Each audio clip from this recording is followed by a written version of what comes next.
జగద్గురు అయిన శ్రీ శ్రీ శ్రీ శ్రీ దత్తాత్రేయ స్వామి వారి దివ్య చరణాలకు వందనాలు చేస్తూ నేను కనకాచార్యని మాట్లాడుతున్నాను. భారతదేశంలో ఉన్నటువంటి యొక్క దత్తక్షేత్రాలు ఎక్కడెక్కడ ఉన్నాయో సందర్శిస్తూ దానిలో భాగంగా ఇక్కడికి మన నల్గొండ జిల్లాలో ఉన్నటువంటి పంగవానికుంట తండలో ఉన్నాను. ఇది హైదరాబాద్కు దాదాపు 190-170 కిలోమీటర్ల దూరంలో ఉంది. ఇక్కడ మెగావత్ భూక్య నాయక్ అనేటువంటి ఒక భక్ష నాయకు మెగావత్ భక్ష నాయక్ అనేటువంటి ఒక దత్తోపాసకుడు ఇక్కడ దత్తుని యొక్క పూజ చేస్తూ ఉండేవారు.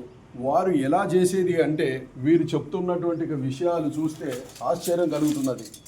ఈ చిరుతలు చెక్క చిరుతల్లాగా ఈ చిరుతలు చెక్క భజన అంటారట. చెక్క భజనతోటి పెట్టుకొని చేసుకునేవారు. అట్లా కొన్ని సంవత్సరాలు దాదాపు 3 తరాల నుండి కూడా వారు ఈ విధంగా చేసుకుంటూ ఉండేవారు. ఆ తర్వాత వారి యొక్క మనవరాలు అంటే అక్కయ్య కదా, మీ అక్కయ్య జానీ అనే అమ్మాయికి స్వప్న దర్శనం ఇచ్చి వారి తాతగారి యొక్క తర్వాత మనవడు ఎవరైతే ఉన్నారో వీరు మెగావాట్ మోతీలాల్ గారు. ఇగో వీరే మోతీలాల్ గారు. వీరు state bank of India employee కూడా. కానీ వీరికి ఈ యొక్క సంతతి అంటే ఈ సంప్రదాయం కొనసాగించాలి, ఈ పూజా పురస్కారం అని చెప్పి ఆ జానీ అనే వాళ్ళ సిస్టర్ చెప్పడం వలన ఇది వీరికి సంక్రమించింది. ఇది ఎంతో అదృష్టవంతం, ఎంతో పుణ్యమైనటువంటిది.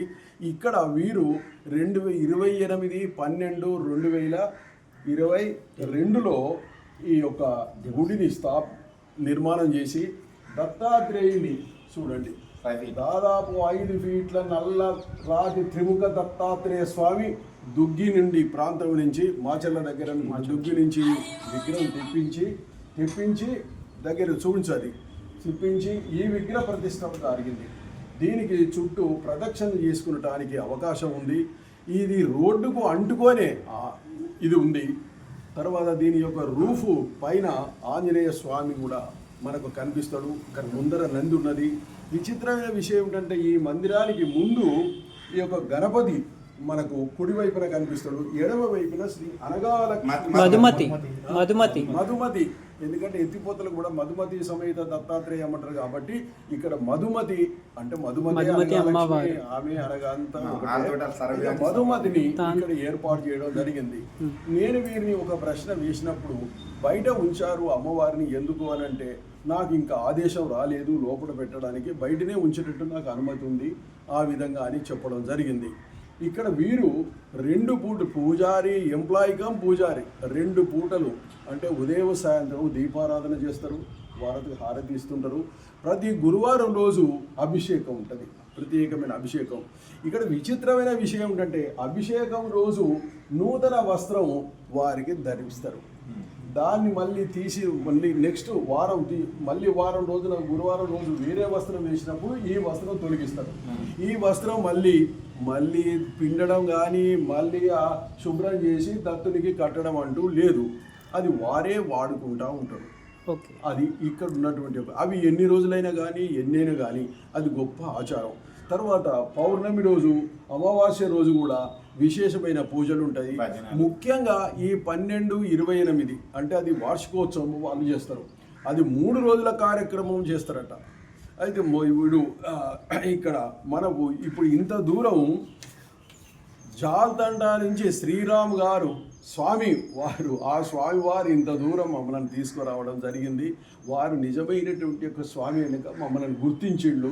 అంత దూరం నుంచి వచ్చిండు, వీళ్ళు చూడాలనుకుంటున్నారు కాబట్టి చూపించాలని వారు రోజల్లా వేరే కార్యక్రమాలు ఉన్నప్పటికీ కూడా వాయిదా వేసుకొని ఈ రోజు తీసుకొని ఇక్కడికి మాకు వచ్చి వారు అనేకమైనటువంటి యొక్క సమాచారాలు అందజేసినందుకు వారికి ఈ టెంపుల్లో ఉండి వారికి ధన్యవాదాలు తెలియజేస్తున్నా. మోతీలాల్ గారికి ధన్యవాదాలు చేస్తున్నా. వీరికి రవి గారికి కూడా నేను ధన్యవాదాలు తెలియజేస్తున్నా. ఇకపోతే దీనికి ముందర ఈ ఖాళీ స్థలం ఉందండి. ఇక్కడ భజన చేసుకోవచ్చు, ధ్యానం చేసుకోవచ్చు. దాదాపు ఒక 60 మంది పట్టేటువంటి ఒక స్థలం ఉంది.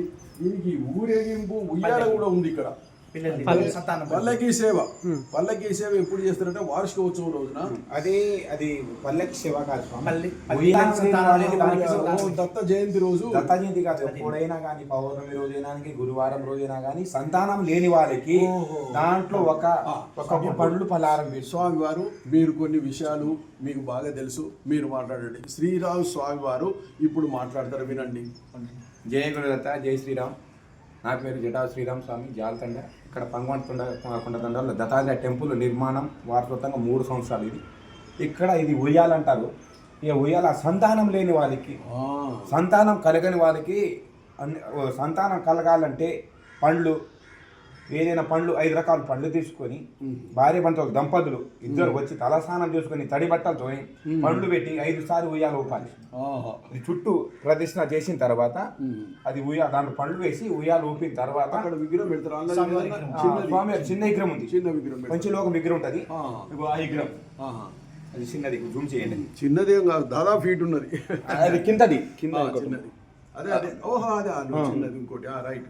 అది ఆ విగ్రహం దాంట్లో పెట్టి పూజారి ఎవరైనా ఉంటారు ఇక్కడ, మోతిలాలు అండ్ రవి, వీళ్ళిద్దరు ఆదివారంలోని వీళ్ళు ఇద్దరు మధ్య సమావేశంలోనికి ఎవరైనా సంతానాలు లేని వాళ్ళు వచ్చి దాంట్లో పూజ చేసి స్వామి అని తలుచుకొని వెళ్తే సంతానం కలుగుతుంది. పుణ్యక్షేత్రం ఇది. అట్లా ఎంతో మందికి ఇక్కడ చాలా సుమారు 12 సంవత్సరాల అమ్మాయి సంతాన కానువలు కూడా దేవుడు ఇచ్చాడు దత్తాత్రేయుడు. ఉద్యోగం లేని వాళ్ళు కూడా ఇచ్చాడు. ఉద్యోగం మొక్కిన వాళ్ళు ఇక్కడ గుడి నిర్మాణం రోజు మొక్కిన వాళ్ళు కూడా 5గురికి ఉద్యోగం వచ్చింది. దేవుడు తెలవగానే సంతానం లేని వాళ్ళకి అది కలిశారు. అలాగే కొన్ని పనులు జరుగుతూనే ఉన్నాయి. అది కానీ అదే కొన్ని ఇక్కడ భజనాలు, కోలాటాలు, ఊరేగింపు, పల్లకి సేవ, ఇక్కడ భజనాలు. గురువారం పౌర్ణమి రోజు ఇక్కడ భజన ఉంటుంది. పువ్వుతో అలంకార డెకరేషన్ చేస్తారు వీళ్ళు. దత్తమాలలు ఉంటది, దత్తమాల, ఆంజనేయ స్వామాల, శివమాల, ఇక్కడ కొన్ని అయ్యప్ప మాలలు ఇక్కడ వేయడం, దుర్గమ్మ మాలలు కూడా ఇక్కడ వేసుకొని ఇక్కడ భజన చేసే వాళ్ళు వస్తారు, చేసుకుంటారు. సో మాల విరమణ మాత్రం ఎత్తిపోతలకు ఇక్కడ మాల వేసుకున్నా కానీ ఈడుమొట్టి కట్టేది ఇక్కడనే, మాల తీసేది ఎత్తిపోతల దత్తాత్రేయ. ఓకే, మాల కట్టేది ఎవరండి? మాల కట్టేది నేనే, శ్రీరామ్ స్వామిని. ఓకే. విషయం ఏంటంటే ఈ యొక్క విగ్రహ ప్రతిష్ట తిరుమలగిరి నుంచి వచ్చినట్టు యొక్క పూజారులు మురళి గారి చేతుల మీదుగా ఈ ప్రతిష్ట కార్యక్రమం జరిగింది. ఎందుకంటే ఈ సందర్భంగా వారిని కూడా మనం గుర్తు చేసుకోవాల్సిన అవసరం ఉన్నది. ఇకపోతే మెగావాట్ మోతీలాల్ గారు ఇప్పుడు 2 నిమిషాలు చెప్తాడు, మాట్లాడండి. క్షేత్రం గురించి కానీ ఏదైనా మీరు చెప్పదలుచుకున్నది చెప్పండి. దత్త దిగంబరాయ్, నా పేరు మెగావాట్ మోతీలాల్ నాయక్. మాది పగవానిగుంట తండ, అన్మల మండలం, నల్గొండ జిల్లా డిస్ట్రిక్ట్.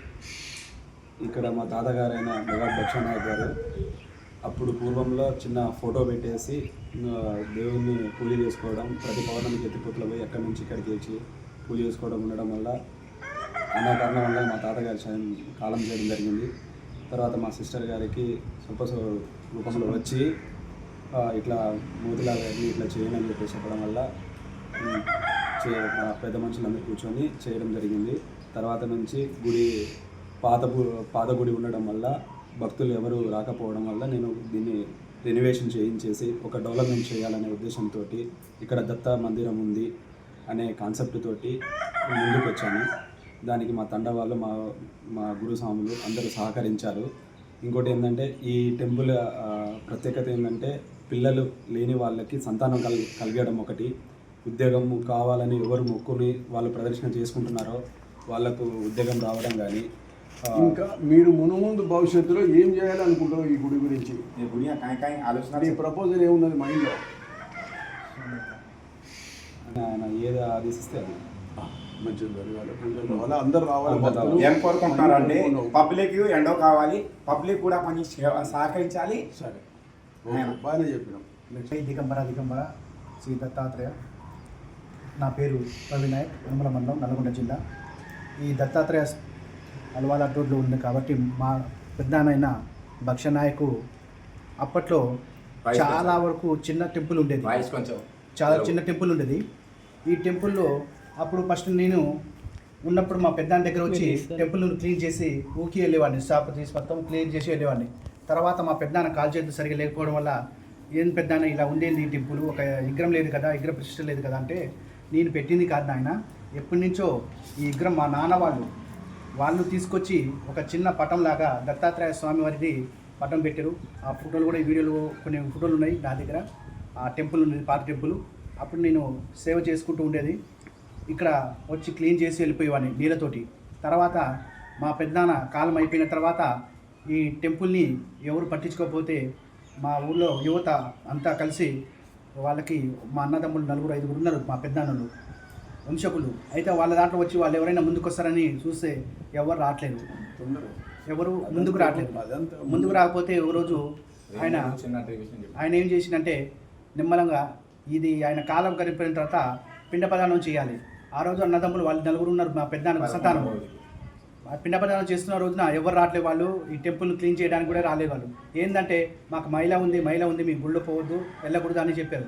అయితే ఏంది మహిళ అంటే ఏంది, అసలు స్వామివారికి కూడా మహిళ ఉంటుందా అని అడిగినప్పుడు ఎవరన్నారు నాయన, నాకు ఇలాంటి మహిళలు ఉండదు, ఏముండదు, ఈ టెంపుల్ ఎందుకు క్లీన్ చేస్తలేరు, అలాంటి ఏముండదు మన మీద, మీరు ఎవరైనా వెళ్ళవచ్చు అని అడిగారు. అయితే ఎవరు వెళ్ళాలో మీరే చెప్పండి స్వామి అంటే, అయితే ఎవరు పేరు చెప్పాలి అట్లా కుదరదని నేను అడిగితే మా కొలుపులో వచ్చి ఒంటిపైన మా పెద్దనాన్న లాగా దేవుళ్ళలాగా వచ్చి ఆయన ఆ ఒంటిపైన జాని అనే అమ్మాయికి వాళ్ళ మనవరాలకి వచ్చి, మరి నువ్వు చెప్పాలి, పేరు చెప్తేనే ఆ గుళ్ళో మేము గర్భగుళ్ళో వెళ్తాము, లేకపోతే అప్పటిదాకా వెళ్దాం, మేము ఎవరు పూజ చేయాలో మాకు తెలియదు కదా, నీ ఆజ్ఞ ఉంటేనే కదా వెళ్ళలేదని అడిగినప్పుడు ఆమె కొలుపు చెప్పిందనమాట. కొలుపు చెప్తే మోతిలాల్ అనే అబ్బాయిని పిలువన్నది.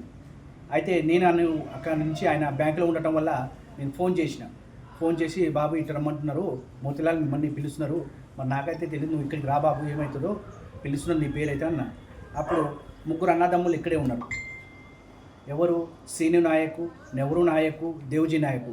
4వ వాడు రంగనాయక్ అన్నట్టు ఆయన పొలంలో వెళ్ళి అతని పొలం నాటేసుకోవడం జరుగుతుంది. అక్కడ నాటేసుకోవడం జరుగుతుంటే ఆయన పొలంలో 4 బండ్లు నాటేస్తుంటే దిగబడ్డాయి. 4 బండ్లు లోపల పొలంలో దిగబడ్డ తర్వాత అప్పటికి మోతిలాల్కి 2వ సారి మళ్ళీ ఫోన్ చేస్తే అతి వేగంగా వచ్చి ఏమైంది బాబాయ్ అనుకుంటూ వచ్చింది నా దగ్గరికి. వచ్చినాక ఆ మాత ఎందుకో పిలుస్తుంది నీకు, అక్కడ కూర్చోమన్నా. తర్వాత వచ్చినావా మోతిలాల్ అని అడిగింది ఆమె. వచ్చినాను స్వామి అన్నది. అప్పుడు ఏమిటి అని అడిగింది. పరిష్కారం ఏంటంటే, నా టెంపుల్ని ఎవరు శుభ్రం చేయలేదు, ఎందుకు చేయలేదంటే నాకు తెలియదు కదా, నాకేం తెలుసు, నాకు తెలియదు కదా అని అడిగింది. అడిగినప్పుడు లేదు, ఆ టెంపుల్ని ఎవరు చేయాలో నాకు తెలియదు కదా, మరి నువ్వే చెప్పాలని ఆజ్ఞయించు. అప్పుడు మోతిలాల్ అనే ఆయన అన్నదమ్ములు అందరం కలిసి ఉంటే ఈ టెంపుల్ని డెవలప్మెంట్ చేస్తానన్నారు. అప్పుడు వాళ్ళు ఎవరు ముందుకు రాలే, ఇంకో తమ్ముడు రాలే రంగనాయకు, ఆయనకు కూడా పిలవండి అన్నారు. అప్పుడు మోతిలాల్ నాయకు ఏం చేసినంటే, ఆయన కూడా వస్తుందనే సమయానికి పిలిపించినాక వస్తుందనే సమయం తర్వాత అన్నదమ్ములు 4 కలిసి ఈ టెంపుల్ని నేను మోతిలాల్కి బాధ్యత అప్పగిస్తున్నాను, ఈ టెంపుల్ని నేను పూజారిగా మోతిలాల్ని పెట్టుకోవాలనుకుంటున్నాను, ఇది మీకు ఇష్టమేనా అడిగింది. అప్పుడు అన్నదమ్ములు సరే అమ్మా, నీ ఆజ్ఞ కాదని నేను చెప్పమని తండ్రి అని చెప్పి వాళ్ళ 4 అన్నదమ్ములు ఒప్పుకోవడం జరిగింది. తర్వాత కాలం అలా ముందుకు వస్తూ టెంపుల్ని డెవలప్మెంట్ మోతిలాల్ రావడం జరిగింది. ఆ తర్వాత వీళ్ళు అందరం ఊరు పెద్దల సలహా తీసుకొని ఈ టెంపుల్ని డెవలప్మెంట్ చేసాం. పూజా కార్యక్రమం ఎవరు చేయాలంటే మోతిలాల్ చేయాలని అన్నాం. ధర్మకర్త సీన్ నాయక్ గారికి ఇచ్చారండి ఈ టెంపుల్కి. ఆ విధంగా నడుస్తుంది. వాళ్ళ నెక్స్ట్ గ్రూప్ అడ్మిన్ సందీప్ మాట్లాడతాడు. జై గురుదత్త. ఈరోజు మనం దత్తక్షేత్రం పరిచయం చేసే భాగంగా ఇప్పుడు పంగవానికొండ తండకి వచ్చేసాం. ఇది అనుముల మండలం కిందికి వస్తుంది, నల్గొండ జిల్లా. ఈ క్షేత్రానికి రావడానికి రూట్ ఎలా అంటే, హైదరాబాద్ నుంచి మల్లేపల్లికి వచ్చేసి అక్కడి నుంచి హాల్యా బస్ ఎక్కేసి హాల్యా దిగి అక్కడ అల్వాల్ క్రాస్ రోడ్లో దిగితే మనకి పంగవానికొండ తండ వస్తుంది. ఇలా కాకుండా హైదరాబాద్ నుండి మిర్యాలగూడెం వచ్చేసి మిర్యాలగూడెం నుండి దేవరకొండ రూట్లో వచ్చేసి అల్వాల్ క్రాస్ రోడ్లో దిగితే ఇలా కూడా వస్తుంది.